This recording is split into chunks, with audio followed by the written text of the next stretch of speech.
بسم اللہ الرحمن الرحیم۔ السلام علیکم ورحمۃ اللہ وبرکاتہ۔ گزشتہ روز اسلام آباد کے اندر ایک مسجد کو گرایا گیا، اس کو مسمار کیا گیا، راتوں رات اس پر بلڈوزر چلا کے اس کو مسمار کر کے، اور رات کی تاریکی میں اس کا ملبہ بھی غائب کر دیا گیا، اور اس جگہ پر درخت اگا دیے گئے جیسے یہاں کوئی مسجد تھی نہیں، کوئی چیز آبادی نہیں تھی۔ پھر اس کو میدان کر دیا گیا، زمین کو برابر کر دیا گیا۔ رات کی تاریکی میں اللہ کے گھر پر یہ کاری ضرب لگائی گئی، اور یہ کرنے والے کوئی غیر مسلم نہیں تھے۔ فرانس کرتا تو ہم کہتے فرانس نے کیا، انڈیا نے حملہ کیا مسجدوں کے اوپر، اس پر شور مچایا، وویلا کیا، جنگ ہو گئی اور لڑائی ہوئی۔ تو یہ انڈیا نے نہیں کیا، یہ کوئی فرانس نے توہین نہیں کی، بلکہ ہمارے پاکستان میں مسلمانوں نے سرکاری سطح پر مسجد کی توہین اور بے حرمتی کی اور اس مسجد کو گرا دیا۔ انڈیا مسجد گرائے یا تباہ کرے تو وہ غلط ہے۔ ہمارا اپنا مسلمان اور سرکاری لوگ، ہمارے ملک کے جو لوگ ہیں، وہ اگر نقصان پہنچائیں، مسجد گرائیں، تو وہ کیسے ٹھیک ہو سکتا ہے؟ مسجد کو گرایا گیا، اور پھر اس کے ساتھ ساتھ یہ کہا جا رہا ہے کہ جو اس کے ساتھ اور مساجد ہیں، ایک اور مسجد کا نام دیا جا رہا ہے، اس کا بھی نام لسٹ میں آ گیا ہے، اس مسجد کو بھی گرایا جائے گا۔ تو یہ مسجدیں جو گرائی جا رہی ہیں اور مسجدوں کو غیر قانونی قرار دیا جا رہا ہے، جو پاکستان بننے سے بھی پہلے کی مسجدیں ہیں اور اب وہ غیر قانونی ہو گئی ہیں، تو مساجد کو غیر قانونی قرار دیا جا رہا ہے۔ حالانکہ بہت سارے امام باڑے بھی بنے ہوئے ہیں، بہت سارے امام باڑے ہیں، امام باڑے بھی غیر قانونی ہیں، وہاں کسی کا ہاتھ کیوں نہیں اٹھتا؟ کوئی امام باڑا تو آج تک ہمیں مسمار ہوتا ہوا نظر نہیں آیا۔ یہ غیر قانونی ہے، یہ غیر قانونی جگہ پر بنا ہے، اور امام باڑے کو گرانا چاہیے، اس کا تو قرآن بھی حکم دیتا ہے۔ سورۃ توبہ کی آیت نمبر 7 ہے، والذین اتخذوا مسجدا ضرارا وکفرا وتفریقا بین المؤمنین وارصادا لمن حارب اللہ ورسولہ۔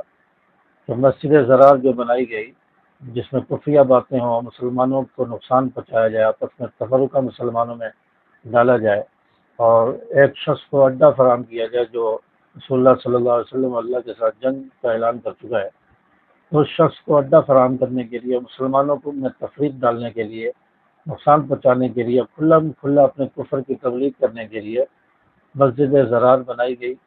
اور اس مسجد ضرار کو جب بنایا گیا اور آپ صلی اللہ علیہ وسلم کو دعوت دی گئی کہ آپ آئیں اور اس کا افتتاح کریں اور اس میں نماز پڑھائیں، تاکہ ایک پکی مہر لگ جائے کہ آپ صلی اللہ علیہ وسلم نے مسجد کا افتتاح کیا ہے اور نماز پڑھائی ہے۔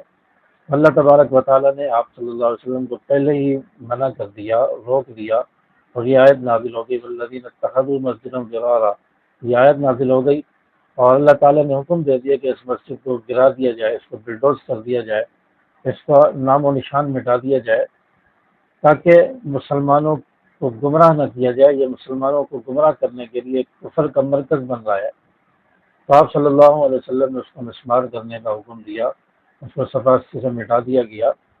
تو آج تک کہتے ہیں کہ وہاں پر نحوست ہے، وہاں پر عذاب کی صورت ہے، اور وہاں پر آج تک کوئی آبادی نہیں ہے۔ تو اس قدر اللہ تبارک و تعالیٰ کا غضب اس جگہ پر ہے۔ تو مسجد ضرار کے حکم میں یہ امام باڑے بھی آتے ہیں، جہاں پر کفر کی تبلیغ ہوتی ہے، جہاں پر قرآن کریم کی تحریف سے عقیدے کے بارے میں بتایا جاتا ہے اور سمجھایا جاتا ہے، جہاں پر اسلام کے جو شاعر ہیں، اسلامی احکامات ہیں، ان کی دھجیاں اڑائی جاتی ہیں، یہاں پر صحابہ کرام کی گستاخیاں ہوتی ہیں، امہات المؤمنین کی گستاخیاں ہوتی ہیں، یہاں پر قرآن کو بدلی کتاب کہا جاتا ہے، نبی کے صحابہ کو برا بھلا کہا جاتا ہے، ان کی توہین اور کردار کشی ہوتی ہے۔ تو ایسی جگہوں کو گرانا چاہیے۔ آج تک ہمیں کوئی امام باڑا مسجد ضرار جو اس وقت کی ہے، وہ آج تک گرتی ہوئی نظر نہیں آئی۔ نظر آئی ہے تو جو مسلمانوں کی مساجد ہیں، مسلمانوں کی جو عبادت گاہیں ہیں، وہ گرتی ہوئی نظر آ رہی ہیں، ان کو غیر قانونی قرار دیا جا رہا ہے، ان کو گرایا جا رہا ہے، ان کے احکامات جاری کیے جا رہے ہیں۔ تو سب سے پہلے ہماری یہ ریکویسٹ ہے، جو غیر قانونی امام باڑے ہیں، جو مسجد ضرار ہیں، ان کو پہلے مسمار کیا جائے، اس کا تو قرآن بھی حکم دیتا ہے، اور جو مساجد میں مسلمانوں کے گھر ہیں، ان کو خدا کے واسطے چھوڑ دیا جائے، اللہ کے اللہ کے غضب کو دعوت نہ دی جائے۔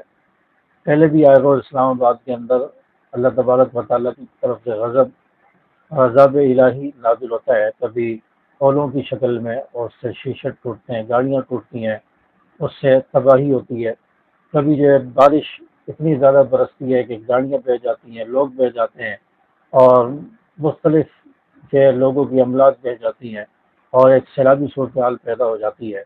کبھی کچھ وہاں عذاب آتا ہے، کبھی کچھ ہوتا ہے، کبھی زلزلے اتنے زیادہ آتے ہیں کہ وہاں پر شیشے ٹوٹ جاتے ہیں، نقصانات ہوتے ہیں۔ تو یہ اسلام آباد کے اندر کیوں ہو رہا ہے؟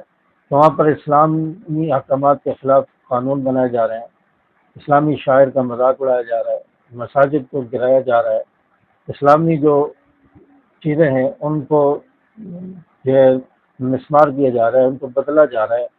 تو اللہ تبارک و تعالیٰ کا غضب وقتاً فوقتاً نازل ہوتا رہتا ہے۔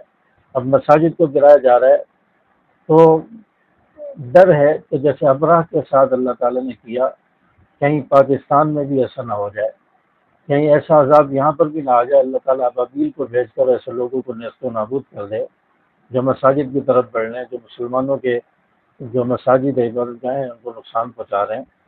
تو ایسی چیزوں سے ہمیں بچنا چاہیے۔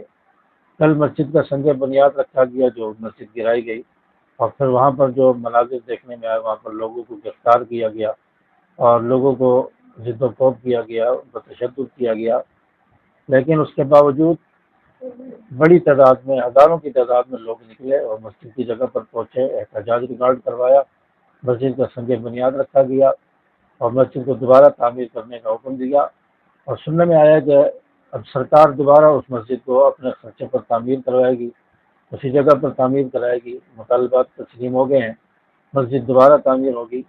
تو جب دوبارہ تعمیر کرنی تھی تو اس کو گرایا کیوں گیا، توہین کیوں کی گئی، بے حرمتی کیوں کی گئی؟ تو بہرحال مسجد تعمیر کرنے کے بارے میں ابھی جو لاسٹ جو معلومات ہوئی ہے کہ مسجد دوبارہ تعمیر ہوگی، اس کا معاہدہ ہو چکا ہے۔ اللہ تبارک و تعالیٰ ہماری مساجد کو محفوظ فرمائے، مسلمانوں کو محفوظ فرمائے، ہمارے پیارے ملک پاکستان کی حفاظت فرمائے، اور ایسے حکمران ہمیں نصیب فرمائے جو ملک کے ساتھ مخلص ہوں، خیر خواہانہ ان کے رویے ہوں۔